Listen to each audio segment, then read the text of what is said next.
Hi everyone. Let me ask you, what's the first thing you think of when I say 4chan? Do write below in the comments. I'm really interested. This theory claims that the Democratic People's Republic of North Korea is not a truly independent nation at all. Instead, it is a controlled puppet state secretly operated by the CIA or another American intelligence agency. This is allegedly done to serve long-term American interests. According to the belief, this covert arrangement has been highly active for decades. The Kim dynasty functions either as a directly controlled puppet government or is at least allowed to exist and take direction when necessary. The ultimate purpose of this arrangement? To provide the United States with a constant, controlled enemy.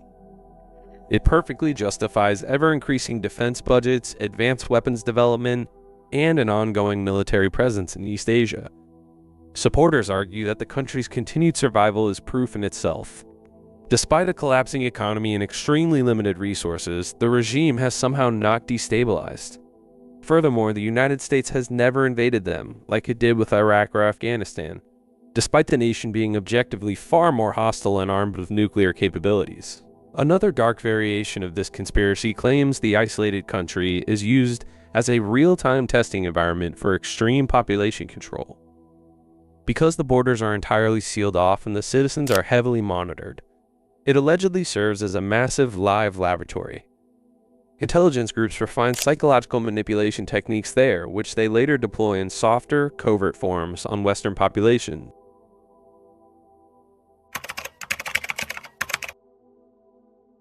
There is certainly no shortage of paranoia surrounding the Denver International Airport. Ever since its completion in 1995, the massive facility has been an absolute magnet for wild speculation. The bizarre artwork, highly unusual design choices, and staggering scale immediately sparked rumors that it was much more than a simple transit hub.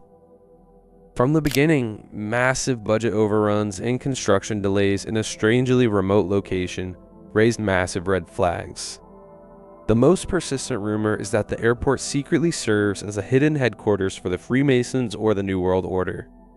This largely stems from a strange dedication plaque found inside the terminal. It directly references the New World Airport Commission group that does not seem to officially exist anywhere else. The plaque even features a prominent Masonic symbol, practically inviting suspicion. Rather than dismiss these wild ideas, the airport administration fully leaned into them. They incorporated the conspiracy angles into that marketing and installed strange sculptures that playfully nod at the dark rumors. Some view this as brilliant branding, others see it as a sinister way to hide the truth in plain sight. One of the most infamous features is a towering 32-foot fiberglass statue of a blue horse with piercing glowing red eyes, unofficially known as Blucifer. The terrifying sculpture gained immense notoriety when a piece of it fell and tragically killed its own creator during construction. But the true focus of the conspiracy lies deep below the surface. It is a confirmed fact that a vast network of tunnels exists beneath the airport. They were originally built for a high-tech, automated baggage system that ultimately failed. While they are now used for basic luggage handling, their immense complexity has led many to believe they serve a much darker purpose. A popular theory claims these tunnels are part of a massive doomsday bunker, designed to shelter the global elite during a nuclear war or apocalyptic pandemic. However, a much more fantastical variation has recently emerged online. It suggests that these deep underground facilities actually house millions of biologically engineered artificial humans. Tying back into the organic robotoid theory, these beings are not mechanical robots, but fully organic, lab-grown entities. Supposedly stored in staggering numbers, they are either bred as an expendable slave workforce to build future underground cities, or cultivated as biological soldiers for a massive global conflict. The darkest version of the claim warns that they are slowly being swapped out for real humans in positions of power, methodically replacing the global population piece by piece until no genuine humans remain.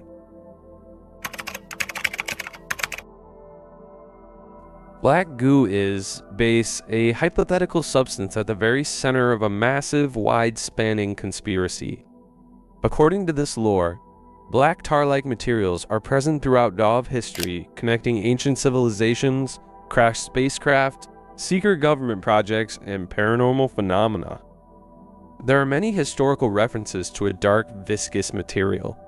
The ancient Egyptians, for example, used a black pitch to coat the coffins and bodies of elite pharaohs. Other cultures use similar materials in deep spiritual rituals. But the true nature of this modern, anomalous substance differs depending on the interpretation. The most common claim is that black goo is extraterrestrial. It is described as a self-organizing, partially sentient alien nanotechnology that arrived on Earth through crashed ships. It can move and replicate entirely on its own. It reorganizes matter and possesses the terrifying ability to infect human beings, potentially rewriting their DNA on a fundamental molecular level. Other variations frame it as something deeply demonic, a paranormal sludge leaking into physical reality from dark magic rituals, frequently cited in cases where possessed individuals reportedly expel a dark liquid during exorcisms. Another prominent version claims it is a government weapons project gone horribly wrong. Similar to a gray goo apocalypse scenario, these self-replicating nanobots escaped containment and are now being actively covered up. Or perhaps elites use them intentionally as a covert assassination tool. Supporters heavily point to modern real-world events. One of the most famous examples is a sample allegedly recovered during the 1982 Falklands War. According to the rumor, British forces discovered a strange, semi-organic black fluid in the South Atlantic that behaved unlike normal oil. It was highly reactive, magnetic, and displayed intelligent behavior. It was transported back to the United Kingdom for classified military research. Some even argue the entire Falklands conflict was simply a cover to retrieve this exact material. Another cited example is La Mancha Negra in Venezuela. Starting around 1986, a mysterious, slippery black asphalt-like sludge appeared on a major highway in Caracas. It continually reappeared even after massive removal efforts, causing countless fatal vehicle accidents. Mainstream explanations pointed to low-quality asphalt leaking under extreme heat, but conspiracy communities immediately framed it as a black goo event. Believers also point to the overwhelming frequency of the substance in modern pop culture. They argue it is a form of predictive programming. Franchises like Spider-Man, The X-Files, Prometheus, they all feature sentient dark liquids. Theorists see this as intentional conditioning by the ruling class. Of course, a much more grounded variation simply suggests the entire concept is just a powerful metaphor for humanity's destructive, toxic dependence on fossil fuels.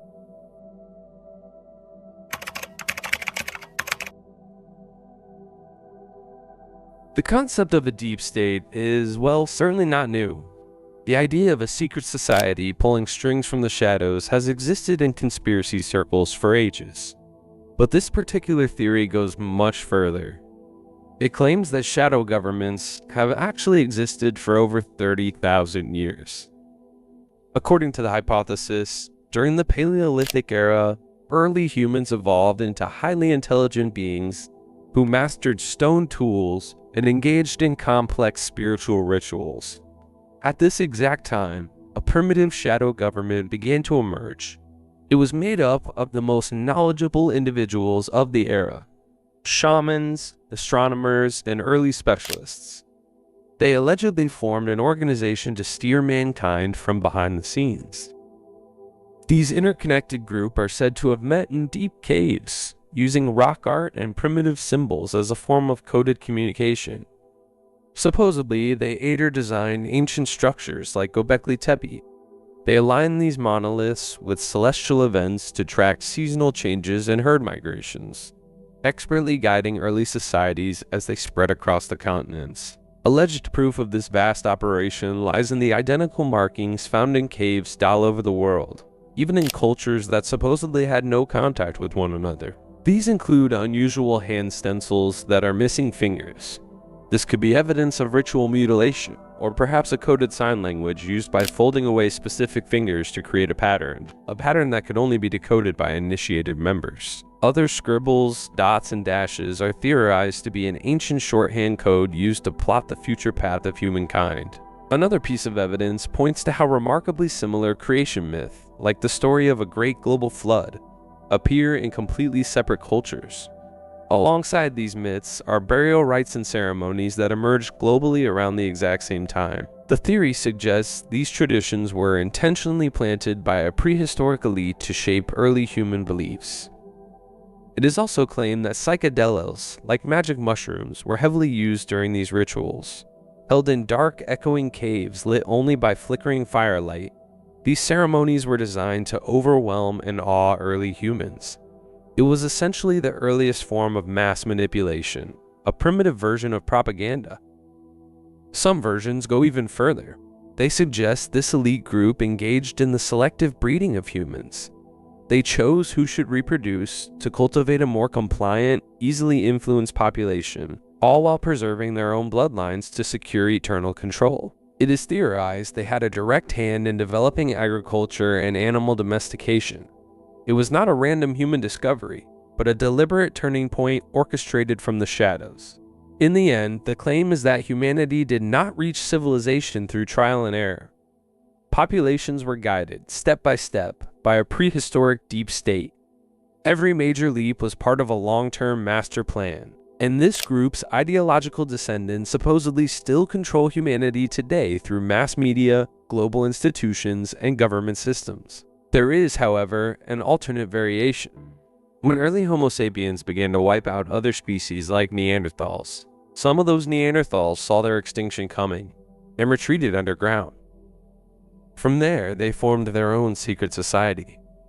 According to this bizarre version, the real shadow government, the Illuminati or the Freemasons, is actually a surviving race of underground Neanderthals.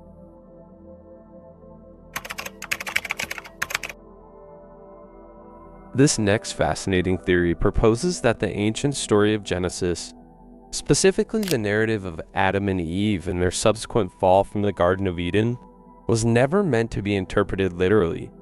Actually, it is a symbolic, allegorical memory of humanity's painful transition from hunter-gatherer societies into structured agricultural civilization. Under this interpretation, Eden does not represent a physical, geographic location. It symbolizes the foraging lifestyle that defined the vast majority of human history. For hundreds of thousands of years, humans lived in small, tightly knit, mobile groups. They survived directly off the natural environment, moving frequently to follow animal migrations and seasonal harvests. Because food was gathered rather than intensely cultivated, there was absolutely no need for grueling agricultural labor. The theory views this prehistoric existence as a kind of natural paradise. The act of eating the forbidden fruit perfectly represents humanity's acquisition of forbidden knowledge, the discovery of agriculture. The tragic expulsion from the garden is the exact moment humans abandon the natural lifestyle to work the soil. Proponents point directly to the text for evidence. After the fruit is eaten, the specific punishment handed down is a curse upon the ground itself. The text states that through painful toil, humans will eat from it, fighting thorns and thistles all the days of their lives. This directly contrasts with earlier verses describing a world where every seed-bearing plant and fruit was freely given for food. Another deeply telling punishment is the sudden multiplication of pain in childbearing. Anthropologically, settling down into farming communities required massive amounts of labor, forcing agricultural societies to have far more frequent pregnancies to sustain the workforce. A broader, highly related theory simply argues that the Neolithic Revolution, which occurred roughly 10,000 years ago, absolutely doomed human civilization. Farming drastically transformed society for the worse. Work became incredibly physically demanding. The concept of permanent private property emerged, which immediately created severe social inequality, rigid class divisions, and organized hierarchies of power. Being tied down to specific plots of land quickly led to violent territorial disputes and brutal warfare. Furthermore, despite producing larger quantities of food, farming made populations dangerously dependent on just a few specific crops. When a sudden drought or pest hit, millions faced catastrophic famine. Add in the rapid spread of diseases in dense settlements, and a severe drop in nutritional health compared to diverse foraging diets, and a dark picture emerges. According to this belief, humanity's greatest, most irreversible mistake was ever planting that very first seed.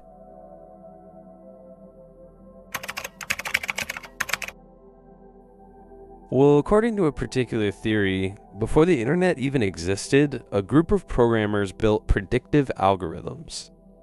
These systems ingested outside data to forecast future events. They were initially deployed in the stock market, and they supposedly became incredibly accurate at predicting price changes and market behavior, to the point where the entire financial system ended up solely propped up by these continuous feedback loops. The algorithms just kept feeding and reacting to each other. Eventually, the market transformed into something that was no longer fully controlled by human hands. Today, this conspiracy suggests the global economy is basically running on these ancient predictive engines.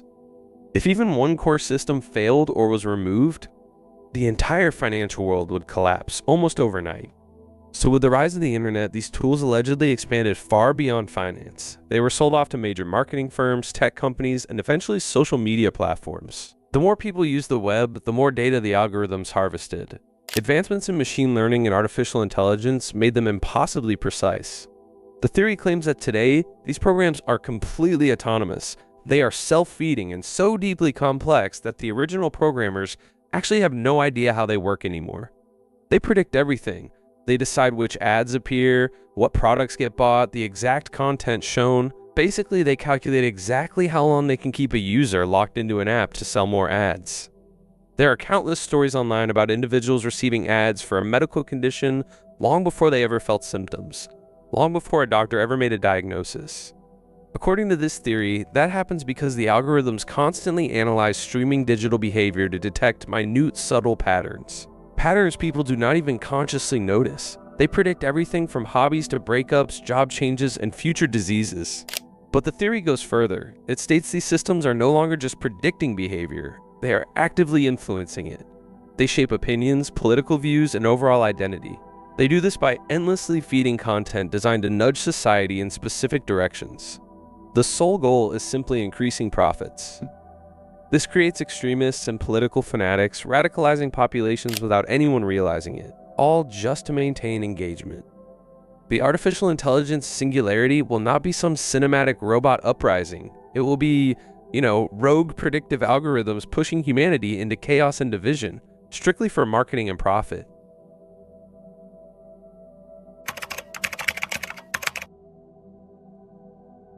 This next theory is primarily built on the testimony of Tracy Edwards, the final intended victim of Jeffrey Dahmer. He managed to escape and ultimately led police to the arrest. According to Edwards, the killer offered him around $100 to pose for nude photographs. They agreed and went back to the apartment, where the situation quickly escalated. Edwards testified in court that he was suddenly placed in handcuffs. His captor's behavior became increasingly erratic and deeply disturbing. What makes this specific encounter central to the conspiracy theory is the description of a sudden, almost unnatural change in appearance. In court, Edwards stated that the man's face seemed different. It felt as if he were no longer dealing with the same person he met earlier that night, like he had become a completely different entity. The theory claims this was not just a psychological shift. It was, allegedly, a physical transformation. Another element frequently cited is his appearance across various photographs and mugshots. Online users often point out noticeable differences in facial expression, posture, and weight. Even changes in lighting and eyewear give an odd impression of inconsistency. Proponents claim this is evidence of instability in his physical form, reinforcing the idea that he might not have been entirely human. This directly ties into the draconian reptilian theory. This belief asserts that humanoid reptilian creatures, often said to originate from the Draco constellation, have deeply infiltrated human society. These beings are reportedly capable of shape-shifting into human form. They occupy positions of power: politicians, elites, royalty. They are said to feed either physically on flesh or psychologically on fear and emotional suffering. Within this framework, the killer is interpreted as fitting the profile of a predatory reptilian rather than a conventional criminal. Supporters argue his behavior aligns perfectly with that of a hunter. They point to his method of luring victims, ritualistic tendencies, and the habit of keeping trophies. Another heavily analyzed detail is the use of yellow-tinted contact lenses. In reality, these were inspired by films like The Exorcist, which he watched obsessively. However, within the conspiracy, it is claimed the lenses were used to conceal his true eye color, or perhaps during high-stress hunts, his actual reptilian eyes became visible. The theory suggests his eyes naturally turned yellow, rather than relying on contacts. This concept connects to descriptions from others who called him emotionally detached and eerily calm, lacking normal humor responses. While these traits are well documented in conventional psychology, theorists interpret them as signs of something fundamentally inhuman. Finally, the theory attempts to explain how he avoided arrest for so long despite numerous warning signs and direct police encounters. Believers attribute this success to subtle shapeshifting, camouflage abilities, even a form of psychic manipulation achieved through his reptilian nature.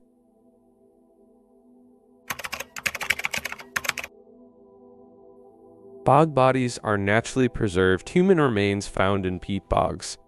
The unique environmental conditions, freezing temperatures, high acidity, and a severe lack of oxygen keep the tissue incredibly intact. Because these bodies are so perfectly preserved, it is deeply suspected that ancient pathogens, viruses, or ancient parasites that infected the individuals during their lifetime remain entirely dormant inside them. These ancient paleoviruses would be completely unknown to modern medicine. Since they have been functionally extinct for thousands of years, they would be catastrophically dangerous to present-day human immune systems.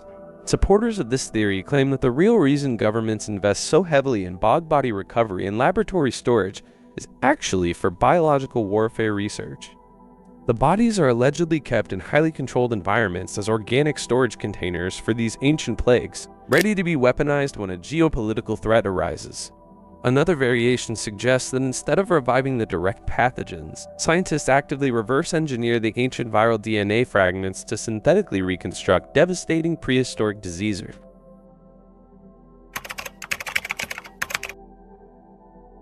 According to this theory, the true purpose of emergency broadcasts shown on television during major disasters is not just public safety. Systems like the emergency alert system actually act as a kind of neuralizer. The theory claims the high-pitched tone played during these alerts has profound, subtle psychological effects. In some interpretations, the specific frequency calms the human nervous system to prevent mass panic. But in more extreme circles, the sound is said to possess the ability to modify or erase a person's memory of what they just witnessed. This is especially true if the event is deeply traumatic or highly inconsistent with the official narrative. Believers suggest that events such as unidentified flying object sightings or nuclear anomalies are quickly followed by an emergency broadcast.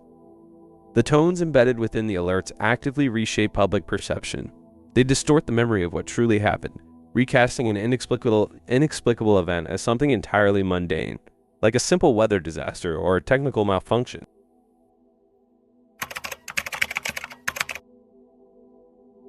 This next concept was first introduced by an American attorney and financier named Peter David Beater in 1979. Through a series of audio newsletter tapes, he outlined a wild claim. The Bolshevik regime in Russia had secretly discovered a method for creating what he called organic robotoids. These were artificial, biological beings capable of perfectly replicating human appearance and behavior. Using just a few cellular samples from a target, the Soviets could reportedly extract a genetic code, make a flawless duplicate. These robotoids were physically indistinguishable from real humans. They had the exact same fingerprints, body structure, and DNA. They breathed, ate, and passed routine medical exams with absolute ease. Despite this perfection, there were several crucial differences. They could not grow or reproduce. They had a remarkably limited lifespan, typically lasting only a few weeks to a few months before rapidly deteriorating physically and mentally. However, they could be produced on incredibly short notice, sometimes within a matter of hours. The brain of a robotoid was also fundamentally different. Instead of a natural organ, they were equipped with a holographic brain. This was formed using a process called an ultrasonic cerebral hologram. High-frequency sound waves would scan the original person's mind, creating a three-dimensional map of the memories, personality, and mannerisms, all without the victim ever knowing. This data was then seamlessly transferred into the duplicate.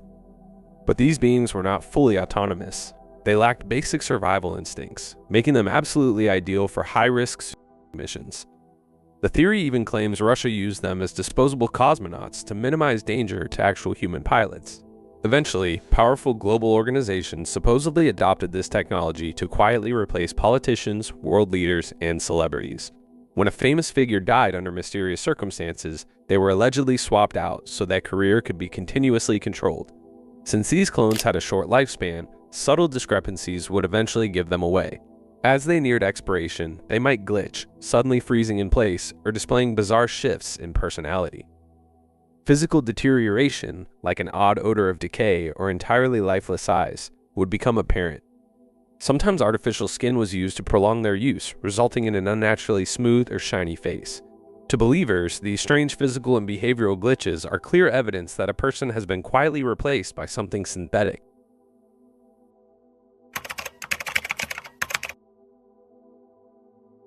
Originating as an anonymous post online, this next concept gradually expanded across various blogs and gained a bizarre kind of traction. The core claim is simple but deeply unsettling. Buildings are not passive, inanimate structures. They are actually sentient and they, effectively rule the world. In this view, global civilization is not organized for the benefit of humanity. Rather, it functions as a vast, complex system designed entirely to serve and sustain architecture. Over thousands of years, structures have replaced people as the focal point of society. The theory argues that humanity's greatest historical mistake was the transition to permanent construction. Early humans lived in temporary shelters, constantly moving with the rhythms of nature. But the moment permanent architecture emerged, the power dynamic instantly reversed. Instead of humans controlling the shelters, the structures began dictating human behavior. This shift supposedly began with monumental projects like the Great Pyramids of Giza, where massive amounts of labor and resources were devoted to building something that would ultimately outlast its creators. From that exact point onward, mankind entered a form of silent servitude. Proponents point to distinct historical patterns to support this. They argue that public outrage often focuses far more heavily on the destruction of buildings than on the tragic loss of human life. When culturally significant landmarks or religious sites burn or collapse, the global emotional response centers on the physical structure itself. The media coverage of the 9/11 attacks is cited as a prime example. The visual collapse of the massive towers became the defining global image, overshadowing the individual human tragedies within the narrative of the built environment. The argument suggests that buildings behave remarkably like living biological organisms. They replicate, expand, and fiercely compete for physical space. Commercial franchises naturally spread outward, popping up everywhere with identical architectural DNA. Cities consume forests and natural landscapes just like an invasive biological system expanding its territory. Infrastructure networks, roads, pipelines, electrical grids act as massive root systems drawing in vital resources. Humans, meanwhile, are reduced to mere cellular components. Humans commute, work, and organize their daily routines in ways that simply sustain the concrete organism. But unlike natural trees, buildings are an unnatural, undead system.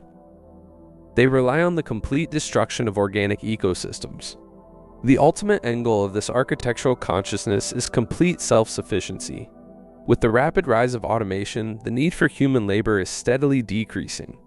The logical conclusion is a future where buildings use automated machinery to construct, maintain, and replicate themselves without any human involvement whatsoever. Humanity would simply become an obsolete byproduct, completely replaced by the endless parasitic expansion of artificial structures.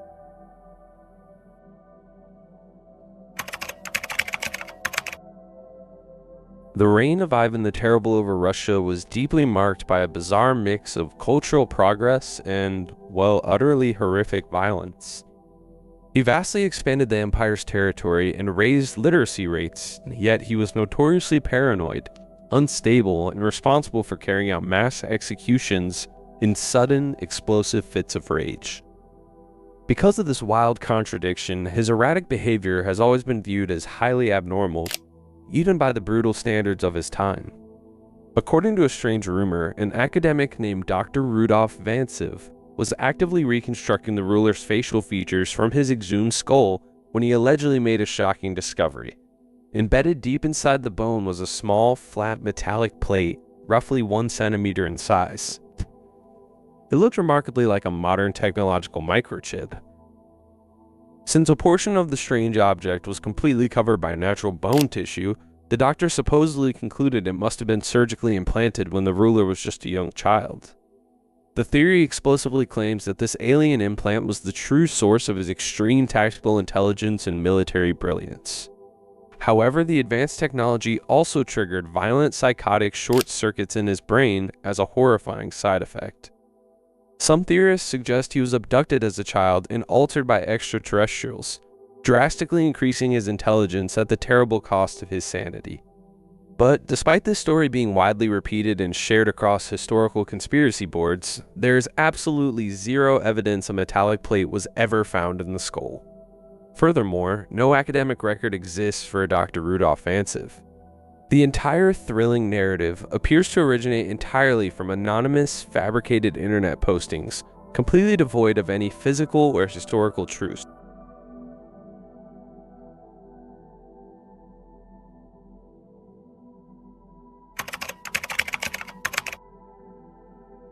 This unsettling theory first originated in a message board thread uploaded in October of 2017. The original poster claimed the existence of a highly classified program, no compliance, security.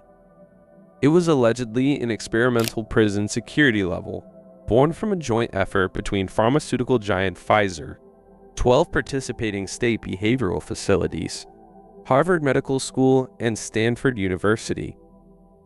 The maximum security prison in Florence, Colorado, was reportedly selected to house this covert wing, which was built in 1997. Inside this specialized unit, inmates were not controlled with traditional force. Instead, through the precise use of 8 specific medications and intense therapeutic stimulation, violent prisoners were rehabilitated into a state of complete, permanent nonviolence without the use of heavy sedatives. Nurses and staff carefully monitored them during day-to-day activities. The process took exactly 40 days. After that period of strict chemical and therapeutic maintenance, the behavioral shift became entirely permanent. Between 40 and 50 days, the inmates were officially reclassified as no patients. They were permanently kept under federal care as mental defects. According to the rumor, after 10 years of operation and processing 845 prisoners, the wing was abruptly closed in 2007. The permanently altered patients supposedly remain under federal care to this day. Despite the incredibly specific details of this timeline, no actual proof was ever provided to back up the terrifying claim.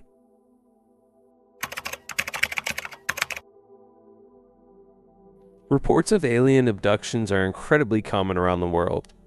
There are countless accounts of individuals suddenly taken from their homes, transported into the unfamiliar, sterile environment of a spacecraft. Tall extraterrestrial beings standing over them, strapped to an examination table. Some recount bizarre medical experiments, others simply report being watched. A consistent element across almost all these stories is an overwhelming sense of helpless fear. One theory proposes a strictly psychological explanation for these archetypal experiences. What if they are not memories of actual encounters, but rather distorted recollections of a person's own birth? Birth can easily be considered the first traumatic experience of human life. An infant is abruptly thrust from the dark comfort of the womb into a strange, overwhelmingly loud outside world. Striking parallels can be drawn between this natural event and the classic abduction narrative. Newborns are enveloped in bright white light after emerging from darkness. This perfectly mirrors how abductees describe being pulled by a bright beam into a ship. Infants are then placed on a table surrounded by the masked faces of doctors and nurses. These towering figures examine them, performing minor procedures like cutting the umbilical cord while poking and prodding the child in unfamiliar ways. Over time, this primal memory, buried deep in the subconscious, might become entirely distorted. The sterile delivery room gets reimagined as the cold interior of a spacecraft. The masked medical staff, with the obscured features and large safety goggles, begin to resemble the classic depiction of gray aliens. The underlying experience of helplessness remains completely intact, but the context shifts dramatically. A variation of this idea suggests that individuals who report these experiences may have endured a particularly traumatic birth. These early painful events encode into the subconscious. Later in adulthood, they resurface and are misinterpreted as extraterrestrial encounters.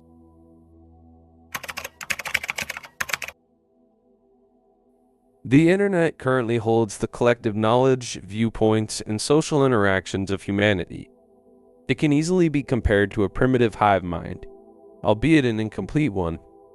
Across the web, tens of millions of people gather into distinct, highly insulated communities. Inside these digital spaces, individuals are often treated less like independent thinkers and more like fragmented parts of a singular collective. Information is repeated and propagated until it just becomes accepted common knowledge, entirely unquestioned. Trends and humor follow the exact same pattern. Memes and inside jokes rapidly evolve, creating a highly unified cultural language among users who have never actually met in physical reality. Without any biological connection, this massive collection of minds acts like a newly formed digital consciousness. But the theory extends much further. It suggests that as advanced technology progresses, humanity is being deliberately pushed toward a true, fully integrated hive mind. The next logical step involves brain-computer interface technologies. Systems like Neuralink would bypass screens and text entirely, allowing direct, instant communication between biological minds. In this terrifying view, the current internet is merely a rough blueprint for something far more centralized.